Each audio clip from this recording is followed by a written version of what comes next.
శ్రీమాత్రే నమః. గురవే సర్వలోకానాం విసజే భవరోగిణాం నిధయే సర్వవిద్యానాం దక్షిణామూర్తయే నమః. వసుదేవసుతం దేవం కంసచానూరమర్దనం దేవకీ పరమానందం కృష్ణం వందే జగద్గురుం. సద్గురుకులదేవతాభ్యో నమః. ప్రతి ఒక్కరు కూడా మీ యొక్క గురువులను, మీకు విద్య నేర్పిన గురు, మీ యొక్క ఉద్యోగంలో గురు, మీకు వ్యాపారంలో గురు, మీ ఇంటి గురువులు, జగద్గురువులందరినీ కూడాను ప్రార్థన చేసుకోండి. ఈ నెల మనం చెప్పుకోబోయే ఈ యొక్క జాతక ఫలితం అంతా కూడాను గురుగ్రహ స్థాన చలనం, దాన్ని గురు పెయర్చి అంటారు. రానున్న మే 1, 2024 నాడు స్థానం మారుతున్నారు. బృహస్పతి తన యొక్క స్థానం మేషరాశి నుండి వృషభ రాశికి మారుతున్నారు. మే 1వ తేదీ క్రోధినామ సంవత్సర చైత్రమాసం కృష్ణపక్షం శ్రవణ నక్షత్ర బహుళపక్ష అష్టమి మధ్యాహ్నం 1 గంటకు మేషరాశి నుండి వృషభ రాశికి మారుతున్నారు బృహస్పతి. ఈ యొక్క బృహస్పతి యొక్క అనుగ్రహంతో ఈ 12 రాశుల వారికి, ద్వాదశ రాశుల వారికి ఈ సంవత్సరం ఎలా ఉండబోతుందని ఒక్కొక్క రాశిగా మనం తెలుసుకోబోతున్నాం. ప్రపంచమంతా నివసించే సింహరాశి మిత్రులారా, మీకు సూర్యుడు ఎలా ఉంటుందంటే ఈ సింహరాశి వారికి ఈ యొక్క గురు పెయర్చి గురు భగవాను యొక్క స్థాన మార్పిడి ఎలా ఉండబోతుంది ఈ సంవత్సరం మనం తెలుసుకుందాం. సూర్యుని రాశికి అధిపతిగా ఉన్న సింహరాశి వారు మీరు చాలా వ్యక్తిత్వంతో ఉంటారు. గురు భగవానుడు మీ రాశిలో 10వ ఇంట్లో కూర్చోవడం వల్ల మీకు ఎలాంటి ప్రతికూలత ఉండదు. గురు దశమంలో వస్తే పదవి పొందుతారని అనుకోవచ్చు, పదవి పోతుందని కూడా ఒక్కొక్కసారి అంటారు. అవన్నీ లేదు. గురు భగవానుడి యొక్క దృష్టి 2, 4, 6 ఇంటి బయట ఉండడం చాలా విశేషం. గృహస్థానం శుభస్థానం నుండి వృత్తి స్థానానికి వెళ్తున్నారు. మీ ధన వాక్కు స్థానం, సుఖస్థానం, రుణ రోగ స్థానం నుంచి చూస్తున్నారు. కుటుంబం అంతా కూడా ఆనందంగా ఉంటుంది.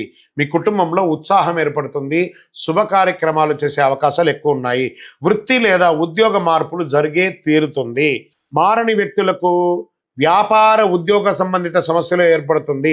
కొంచెం ఏదైనా చిన్న మార్పులు ఏమైనా జరగని వాళ్ళకి ఇక వృత్తిలో మార్పు, వ్యాపారంలో మార్పు జరిగే అవకాశం ఉన్నాయి.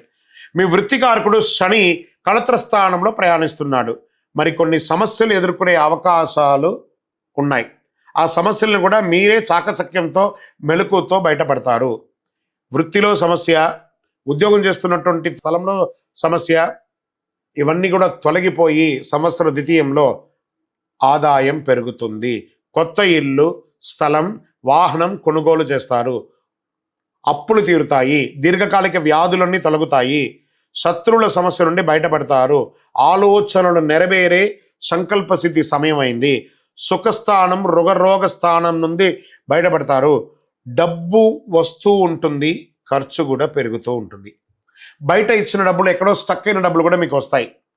అత్యవసర సమయాలతో తప్ప రుణం కొత్త వాళ్ళకి ఇవ్వకండి. మీరు షూరిటీ సంతకాలు పెట్టకండి. చిట్ ఫండ్స్, బ్యాంక్ లోన్స్కి వెళ్ళేటప్పుడు చాలా జాగ్రత్త. ఇంటి కన్స్ట్రక్షన్స్ కోసం లేదా వ్యాపార కన్స్ట్రక్షన్స్ కోసం, లీగల్ ప్రొసీడింగ్ కోసం మీరు అప్లికేషన్స్ పెట్టుంటే అవన్నీ కూడా వచ్చే అవకాశాలు బాగా ఉన్నాయి. మీరు పని చేసే చోట మీ సబార్డినేట్స్ సమస్యలు సృష్టించే అవకాశాలు ఉన్నాయి. జాగ్రత్తగా ఉండండి. ఎవరిని కించపరచకుండా మాట్లాడండి. మీ వైఖరిలో మార్పు తెచ్చుకోండి. ఎలక్ట్రానిక్స్ వాళ్ళకి, ప్రింటింగ్ వాళ్ళకి, ప్రెస్ వాళ్ళకి చాలా అద్భుతంగా ఉందని చెప్పచ్చు. ఐటీ వాళ్ళకి మిశ్రమం. రాజకీయ నాయకులకి మిశ్రమ లాభగండం. లాభం ఉంటుంది, గండం ఉంటుంది. ప్రజాక్షేత్రం వెళ్ళేటప్పుడు ఒళ్ళు, నోరు, శరీరం అంతా కూడా అదుపులో ఉంచుకొని ఉండండి. అప్పుడే మనం గెలుస్తాం. తప్పకుండా మీరు కోరిన కోరికలు నెరవేరుతాయి. గురు భగవానుడు మరియు చక్రతాళ్వార్ ఈ మే 1వ తారీఖున కలిసి ఉండడం వల్ల ఆ రోజు స్వామివారి దేవాలయానికి వెళ్ళండి. మీ వయసు ఎంత ఉందో అన్ని దీపాలు వెలిగించండి. శనగలతో ఒక మాల వేయండి. గురవే సర్వలోకానాం విసజే భవరోగిణాం నిధయే సర్వ విద్యానాం దక్షిణామూర్తి నమః అని చెప్పి దైవ ప్రార్థన చేయండి. ఏ శివాలయంలోకి వెళ్ళినా అక్కడ దక్షిణామూర్తి ఉంటారు. అక్కడపై ప్రార్థన చేయండి. మేము చెప్పే ఈ యొక్క గురు పెయర్చి గురు స్థాన మార్పిడి మీ వ్యక్తిగత జీవితానికి ఒక 40% మాత్రమే వర్తిస్తుంది. మీ యొక్క సంపూర్ణ జాతకం తెలుసుకోవడానికి మీ పరిసర ప్రాంతాల్లో ఉన్న సద్గురువులను సంప్రదించి జాతకం తెలుసుకోండి. లేదా మా ద్వారా తెలుసుకోవాలనుకున్నారా, కింది నెంబర్కి మీ పేరు, date of birth, time of birth, place of birth WhatsApp చేయాలి, కానీ కాల్ చేయకూడదు. మేమే మీకు కాల్ చేస్తాము. ఇంకను సకల దోషాలు తొలగడానికి గురుదేవుని ప్రార్థన చేయండి, మీ గురువులకి నమస్కారం చేయండి. మీ గురువులు ఉంటే వారికి ప్రార్థన చేయండి, ఒకసారి ఫోన్ చేసి మాట్లాడండి, లేదా స్వయంగా వారిపై నమస్కారం చేసుకోండి. విజయోస్తు. ఇంకను ఈ ద్వాదశ రాశుల ద్వారా ఈ గురు పేర్చి చూస్తున్నటువంటి ప్రేక్షక మిత్రులందరికీ కూడా, మా టీవీని ఆదరిస్తున్నటువంటి, ఇప్పటి వరకు మా ఛానల్ని ఆదరిస్తున్న ప్రతి ఒక్కరికి పేరు పేరున శుభాకాంక్షలు. రానున్న రోజుల్లో ఇంకా మంచి మంచి కార్యక్రమాలు ఇస్తాం. మీరు మా యొక్క ఛానల్ కార్యక్రమాలన్నీ చూస్తున్నారు, మాకు కనబడుతుంది ఎంతమంది వ్యూవర్స్ ఉన్నారో.